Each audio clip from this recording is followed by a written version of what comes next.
ಹಿರಣ್ಯಾಕ್ಷನನ್ನ ಕಳ್ಕೊಂಡಂತಹ ಆತನ ಮಡದಿ, ಮಕ್ಕಳು ಹಾಗೆ ತಾಯಿಯಾದ ದಿತಿ ತುಂಬಾ ಅಳ್ತಿರ್ತಾರೆ. ಇವರನ್ನೆಲ್ಲ ಸಮಾಧಾನ ಮಾಡೋದಿಕ್ಕೆ ಹಿರಣ್ಯಕಶಿಪು ಬಂದು ಅವರಿಗೆ ಸ್ವತಃ ಯಮನೇ ಹೇಳಿದಂತಹ ಒಂದು ಕಥೆಯನ್ನ ಹೇಳ್ತಾನೆ. ಆ ಕಥೆ ಏನಪ್ಪಾ ಅಂತ ಹೇಳಿದ್ರೆ, ಒಬ್ಬ ಬೇಡ ಇರ್ತಾನೆ. ಅವನು ಹಕ್ಕಿಗಳಿಗೆ ವಿಷಪೂರಿತವಾದ ಆಹಾರವನ್ನ ಇಟ್ಟು ಆ ಹಕ್ಕಿಗಳನ್ನ ಬಲೆಗೆ ಸಿಕ್ಕಿಸ್ಕೊಳ್ಳೋದೆ ಆತನ ಒಂದು ಕೆಲಸ ಆಗಿರುತ್ತೆ. ಹಕ್ಕಿಗಳ ಪಾಲಿಗೆ ಆತ ಒಬ್ಬ ಯಮರಾಜನಂತೆ ಅಥವಾ ಒಬ್ಬ ಮೃತ್ಯುವಂತ ಇರ್ತಾನೆ. ಹೀಗೆ ಒಂದು ದಿನ 2 ಹಕ್ಕಿಗಳು ಕೂತ್ಕೊಂಡಿರುತ್ತೆ. ಒಂದು ಗಂಡು ಹಕ್ಕಿ ಮತ್ತೆ ಇನ್ನೊಂದು ಹೆಣ್ಣು ಹಕ್ಕಿ ಮರದ ಮೇಲೆ ಕೂತ್ಕೊಂಡಿರುತ್ತೆ. ಆ ಒಂದು ಹೆಣ್ಣು ಹಕ್ಕಿ ಏನು ಮಾಡುತ್ತಪ್ಪ ಅಂತ ಹೇಳಿದ್ರೆ, ಆ ಬೇಡ ಇಟ್ಟಂತಹ ಆ ವಿಷಪೂರಿತ ಆಹಾರವನ್ನ ತಿಂದು ಆತನ ಬಲೆಗೆ ಸಿಕ್ಕಾಕೊಳ್ಳುತ್ತೆ. ಇದೆಲ್ಲವನ್ನ ನೋಡ್ತಿದ್ದಂತಹ ಆ ಗಂಡು ಹಕ್ಕಿ ತುಂಬಾ ರೋದನೆಗೆ ಒಳಗಾಗತ್ತೆ, ಅಳ್ತಿರುತ್ತೆ, ಮತ್ತೆ ಹೀಗೆ ಹೇಳಕ್ಕೆ ಶುರು ಮಾಡುತ್ತೆ, ಅಯ್ಯೋ ಇವೆಲ್ಲವನ್ನ ತಡೆಯೋದಕ್ಕೆ ಯಾರು ಇಲ್ವಾ? ಇವೆಲ್ಲ ಮಾಡಿದ ನಂತರ ವಿಧಿಗೆ ಸಿಗುವಂತಹ ಸುಖ ಆದ್ರೂ ಏನು? ಪತಿ ಮತ್ತೆ ಪತ್ನಿ ಒಂದೇ ದೇಹದ 2 ಭಾಗಗಳು ಅಂತ ಹೇಳ್ತಾರೆ.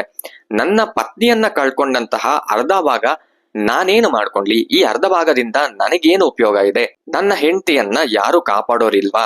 ಅಷ್ಟೇ ಅಲ್ಲದೆ ನನ್ನ ಮಕ್ಕಳು ಇನ್ನೂ ಚಿಕ್ಕವರಿದ್ದಾರೆ, ಅವರಿಗೆ ಇನ್ನೂ ರೆಕ್ಕೆಗಳು ಕೂಡ ಬಂದಿಲ್ಲ, ಅವರಿಗೆ ಆಹಾರವನ್ನ ನಾನು ಹೇಗೆ ಕೊಡ್ಲಿ?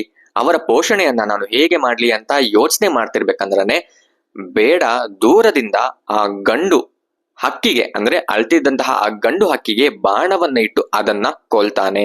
ಇಲ್ಲಿ ಈ ಕಥೆಯನ್ನ ಒಬ್ಬ ರಾಜ ಮರಣ ಹೊಂದಿದ ನಂತರ ಅವನ ಮರಣ ದೇಹದ ಮುಂದೆ ಕೂತ್ಕೊಂಡು ಅಳ್ತಿದ್ದಂತಹ ಆತನ ಮಡದಿಯರಿಗೆ, ನೆಂಟರಿಷ್ಟರಿಗೆ ಎಲ್ಲರಿಗೂ ಸಾವಿನ ಬಗ್ಗೆ ಅರಿವು ಮೂಡಿಸ್ಲಿಕ್ಕೆ ಯಮರಾಜನೇ ಇವರಿಗೆಲ್ಲ ಬೋಧನೆಯನ್ನ ಮಾಡ್ತಾನೆ. ಇದೇ ಕಥೆಯನ್ನ ಹಿರಣ್ಯಕಶಿಪು ಹಿರಣ್ಯಾಕ್ಷನ ಮಡದಿಗೆ, ಮಕ್ಕಳಿಗೆ ಮತ್ತೆ ತನ್ನ ತಾಯಿಯಾದ ದಿತಿಗೆ ಹೇಳ್ತಾನೆ.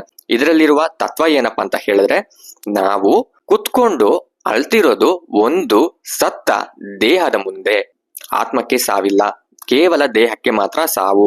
ಇದನ್ನ ತಿಳ್ಕೊಂಡಿರ ಒಂದು ಸತ್ತ ಹೆಣದ ಮುಂದೆ ನೀವು ಅಳ್ಕೊಂಡು ಕಾಲಹರಣೆ ಮಾಡ್ಕೊಳ್ತಾ ಹೋದ್ರೆ ನಿಮ್ಮ ಮೃತ್ಯು ಕೂಡ ಸಮೀಪದಲ್ಲೇ ಇದೆ, ಅದು ಯಾವಾಗ ಬೇಕಾದ್ರೂ ಬರ್ಬೋದು ಅನ್ನೋ ಆಲೋಚನೆ ನಮಗೆ ಬರೋದೇ ಇಲ್ಲ.